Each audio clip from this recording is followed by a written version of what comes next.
Hello friends, എൻ്റെ പുതിയൊരു വീഡിയോയിലേക്ക് എല്ലാവർക്കും സ്വാഗതം. ഇന്ന് മഴ കൊണ്ട് വലഞ്ഞൊരു ദിവസമാട്ടോ. നല്ല മഴയാണ്. ഇന്നലെ തൊട്ട് തുടങ്ങിയതാണ്. മോനാണെങ്കിൽ തീരെ വയ്യ, നല്ല പനിയൊക്കെ ആയിരുന്നു കേട്ടോ. ഇന്നലെ ഞങ്ങൾ 1 മണിക്ക് 1:30ക്കൊക്കെ ഒന്ന് ഹോസ്പിറ്റലൊക്കെ പോയിട്ടുണ്ടായിരുന്നു. രാത്രി മോന് തീരെ വയ്യാതായി.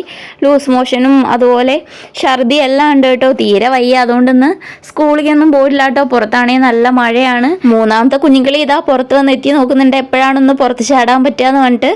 അവളൊന്ന് പിച്ച് വെച്ച് തുടങ്ങിയപ്പോഴേക്കും ഇതാ മഴ പെയ്യാൻ തുടങ്ങിയിട്ടുണ്ട്. ഇനിയിപ്പോൾ അവൾക്ക് പുറത്തിറങ്ങാൻ കുറച്ച് പാടായിരിക്കും. കാരണം തണുപ്പത്ത് ഈ കുഞ്ഞു കിളികൾക്കൊക്കെ ഇല്ലേ പുറത്തിറങ്ങാൻ ഭയങ്കര മടിയാണെന്നേ. അപ്പോൾ ആ കുഞ്ഞാണെങ്കിൽ ഇങ്ങനെ TV ഒക്കെ നോക്കി ഇങ്ങനെ കിടക്കുന്നുണ്ട്. 1-2 തവണ ഹോസ്പിറ്റലിൽ കൊണ്ടുപോയിട്ട് വന്നതാണ്. ഡ്രസ്സാണേ കുഞ്ഞ് നല്ലപോലെ ഛർദ്ദിച്ചിട്ടും അതുപോലെ ലൂസ് മോഷനൊക്കെ ആയിട്ട് കുറേ തുണികൾ തിരുമ്പിയിട്ടിട്ടുണ്ട് കേട്ടോ. പക്ഷെ ഒന്നും ഊരിയിടാനോ തുണി ഉണക്കാനിടാനോ ഒന്നിനും പറ്റുന്നില്ല കേട്ടോ. പിന്നെ അത് മാത്രമല്ല, ഇപ്പോൾ എന്താ പറയുക, മഴ നല്ലപോലെ കൂടിയതുകൊണ്ട് തന്നെ വീടിനകത്തൊക്കെ വെള്ളമൊറ്റും ഒക്കെ ഉണ്ട് കേട്ടോ. പിന്നെ ഞാൻ കഞ്ഞിയൊക്കെ വെച്ചിട്ടുണ്ടായിരുന്നു. ഞാൻ സിമ്പിളായിട്ട് കഞ്ഞിയാണ് ഉണ്ടാക്കിയത്. കുഞ്ഞിന് കുടിക്കാനോ അതല്ലേ എളുപ്പമെന്ന് വിചാരിച്ചിട്ട് വേഗം കഞ്ഞിയൊക്കെ വെച്ചിട്ടുണ്ട്. ഹോസ്പിറ്റലിൽ പോയി വന്നതിന് ശേഷം കേട്ടോ ഞാൻ കഞ്ഞിയൊക്കെ വെച്ചത്. പുറത്ത് നല്ല മഴയാണ്. ഞങ്ങൾ ഈ ഒരു മഴയത്ത് തന്നെയാണ് ഹോസ്പിറ്റലിൽ പോയതൊക്കെ. പിന്നെ അവിടുന്ന് കുറേ മരുന്നൊക്കെ തന്നിട്ടുണ്ട്. ലൂസ് മോഷൻ ഉള്ളതും ഛർദിക്കുള്ളതും പനിക്കുള്ളതും ഒക്കെ ആയിട്ടുള്ള മരുന്ന് തന്നിട്ടുണ്ട്. കുഞ്ഞിന് വയ്യാതായപ്പോൾ എൻ്റെയും കൈയും കാലും ഒന്നും വഴങ്ങുന്നില്ല കേട്ടോ. ഇഷ്ടം പോലെ പണിയുണ്ട്, പക്ഷെ ഒന്നും ചെയ്യാനോ ഒന്നും പറ്റുന്നില്ല. കാരണം അവനെ ഇട്ടിട്ട് എങ്ങോട്ടേയും പോകാമെന്ന് വെച്ച് കഴിഞ്ഞാൽ അപ്പോഴേക്കും അവൻ ഛർദിക്കും. എന്തെങ്കിലുമൊക്കെ ആയിട്ട് എന്താ പറയുക, അവന് ബുദ്ധിമുട്ടുകൾ വരുന്നുണ്ട്. അതുകൊണ്ട് ഞാൻ അവൻ്റെ അടുത്ത് തന്നെ ഇരിക്കുകയാണ്.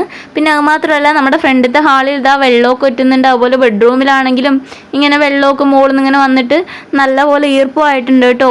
പിന്നെ ഇന്നലെ അവന് വേണ്ടിയിട്ട് കുറച്ച് ഫ്രൈഡ് റൈസ് ഒക്കെ ഉണ്ടാക്കിയിട്ടുണ്ടായിരുന്നു. അവന് വയ്യാത്ത കാരണം അവനൊന്നും കഴിച്ചില്ല. പിന്നെ അത് അങ്ങനെ ഇരിക്കുന്നുണ്ട്.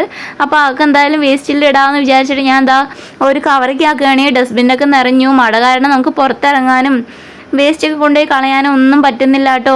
മോൻ കഴിക്കാത്ത കാരണം ഇതാ ഞങ്ങൾ ആരും കഴിച്ചിട്ടുണ്ടായിരുന്നില്ല. അപ്പോൾ അത് ആക്കെടുത്ത് കളയുവാണ്. മോൻ ഇന്നലെ ഉച്ചയ്ക്ക് ഭക്ഷണം കഴിച്ചാണ്. ഭക്ഷണം കഴിച്ച് പിന്നെ കുറേ നേരം കഴിഞ്ഞപ്പോൾ ഛർദ്ദിക്കുകയും ചെയ്തു. അതിന് ശേഷം ഇത്രയും നേരമായിട്ട് ഒന്നും കഴിച്ചിട്ടുമില്ല. വെള്ളം അങ്ങനെ കാര്യമായിട്ട് കുടിക്കുന്നില്ല. എന്താ ചെയ്യുക, ഹോസ്പിറ്റലിൽ നിന്ന് ORSൻ്റെ പൊടിയൊക്കെ തന്നിട്ടുണ്ടായിരുന്നു കേട്ടോ. അപ്പോൾ അതൊക്കെ വെള്ളത്തിൽ കലക്കി കൊടുത്ത് നോക്കുന്നുണ്ട്. പക്ഷെ അതൊന്നും കഴിക്കേണ്ട വഴിയില്ല. നമുക്കേ അതൊന്നും പിടിക്കില്ല. പിന്നെ കുഞ്ഞുങ്ങളുടെ കാര്യം പറയണോ. അപ്പോൾ ഞാൻ അവന് ചോക്ലേറ്റ് കൊടുത്തിട്ട് പോലും ഇപ്പോൾ അവൻ കഴിക്കുന്നില്ല കേട്ടോ. അതാണ് അവൻ്റെ അവസ്ഥ. പിന്നെ എനിക്ക് കുറേ പാത്രങ്ങൾ കഴുകാണ്ട് കേട്ടോ. അവന് വയ്യാത്തതുകൊണ്ട് തന്നെ ഇന്ന് രാവിലെ എണീച്ച് എനിക്കൊന്ന് ഹോസ്പിറ്റലിൽ കൊണ്ടുപോയി കാണിക്കുന്നവരെ ഒന്നും ചെയ്യാൻ തോന്നിയിട്ടുണ്ടായിരുന്നില്ലേ. പിന്നെ ഹോസ്പിറ്റലിലൊക്കെ പോയി വന്ന് അവന് കുറച്ച് കഞ്ഞിയൊക്കെ കൊടുത്ത് മരുന്നും കാര്യങ്ങളൊക്കെ കൊടുത്തിട്ട് ഞാൻ വേഗം വന്ന് പാത്രവും കഴുകുകയാണ്. ഇഷ്ടം പോലെ പാത്രം കഴുകാണ്ട്. രാവിലെ തൊട്ട് പാത്രം കഴുകിയിട്ടില്ല. അതുപോലെ കാര്യമായിട്ടുള്ള ക്ലീനിങ്ങും കാര്യങ്ങളും ഒന്നും ചെയ്തിട്ടില്ല കേട്ടോ. ഇഷ്ടം പോലെ പണികളും കാര്യങ്ങളൊക്കെ കിടക്കുന്നുണ്ട്. പിന്നെ മഴ പെയ്താൽ അറിയാലോ, വീട് മൊത്തം എങ്ങനെ പോയാലും വെള്ളവും ചളിയൊക്കെ എന്തായാലും ആകും. നമുക്ക് ക്വാർട്ടേഴ്സ് കിട്ടിയതിൻ്റെ ആകെ ഒരു ഗുണം എന്ന് വെച്ച് കഴിഞ്ഞാൽ തൊട്ടടുത്ത് ഹോസ്പിറ്റലുള്ളതാണ് കേട്ടോ. കാരണം നമുക്ക് മോൻ്റെ ആവശ്യത്തിനാണെങ്കിലും നമ്മുടെ ആവശ്യത്തിനാണെങ്കിലും പെട്ടെന്ന് ഓടി ചെല്ലാൻ പറ്റും. ഇപ്പോൾ വേറെ പുറത്തൊക്കെ താമസിക്കുമ്പോൾ എന്ന് വെച്ച് കഴിഞ്ഞാൽ നമുക്ക് ഹോസ്പിറ്റലിലേക്ക് വരാനും പോകാനും ഒക്കെ ഏട്ടന് അവധി എടുക്കേണ്ട ആവശ്യങ്ങളും കാര്യങ്ങളൊക്കെ വരാറുണ്ടായിരുന്നു. പക്ഷേ ഇവിടെ അങ്ങനെയൊന്നുമല്ല. ഏട്ടൻ ഓഫീസ് ടൈമിലാണെങ്കിലും ജസ്റ്റ് ഒന്ന് വന്ന് ഞങ്ങളുടെ ഒപ്പം വന്ന് നിൽക്കാനും കുറച്ച് നേരം സ്പെൻഡ് ചെയ്തിട്ട് പോകാനും ഒക്കെ പറ്റാറുണ്ട് കേട്ടോ. അപ്പോൾ ഏട്ടനും ഞങ്ങളിങ്ങനെ ഹോസ്പിറ്റലിലൊക്കെ പോകുമ്പോൾ ഏട്ടനും ഞങ്ങളുടെ കൂടെ വരാറൊക്കെ ഉണ്ട്. പിന്നെ ഞങ്ങളെ വീട്ടിലൊക്കെ കൊണ്ടുവന്ന് ആക്കി തന്ന് ഒരു ചായ കുടിച്ചിട്ടാട്ടോ ഏട്ടൻ ഓഫീസിൽ പോയത്. ഇനിയിപ്പോൾ വരാനായിട്ടുണ്ട്. അപ്പോൾ അതിനു മുമ്പ് കുറച്ച് കഞ്ഞിയൊക്കെ എടുത്ത് ചൂടാക്കി വെക്കണം. ഏട്ടന് കുളിക്കാനുള്ള വെള്ളമൊക്കെ ചൂടാക്കണം. അപ്പോൾ അങ്ങനെയൊക്കെയാണ് ഇന്നത്തെ ഞങ്ങളുടെ ഒരു ദിവസം. ഇങ്ങനെയൊക്കെയാണ് പോകുന്നത്. മഴയൊക്കെ ആയത് കാരണം ഒന്നിനും ഒരു മൂടില്ല. ഇനിയിപ്പോൾ ഏട്ടൻ വന്നു കഴിഞ്ഞാൽ ഒന്ന് കിടന്നുറങ്ങണം. പിന്നെ കുഞ്ഞിനാണെങ്കിൽ ഇന്നലെ രാത്രിയൊന്നും ഉറക്കമൊന്നും ഉണ്ടായിരുന്നില്ല. അപ്പോൾ ഇനിയിപ്പോൾ അവനെ ഒന്ന് ചെറുതായിട്ടൊന്ന് ഉറക്കി കഴിഞ്ഞ് കഴിഞ്ഞാൽ അവനൊന്ന് ഉഷാറാവും തോന്നുന്നു.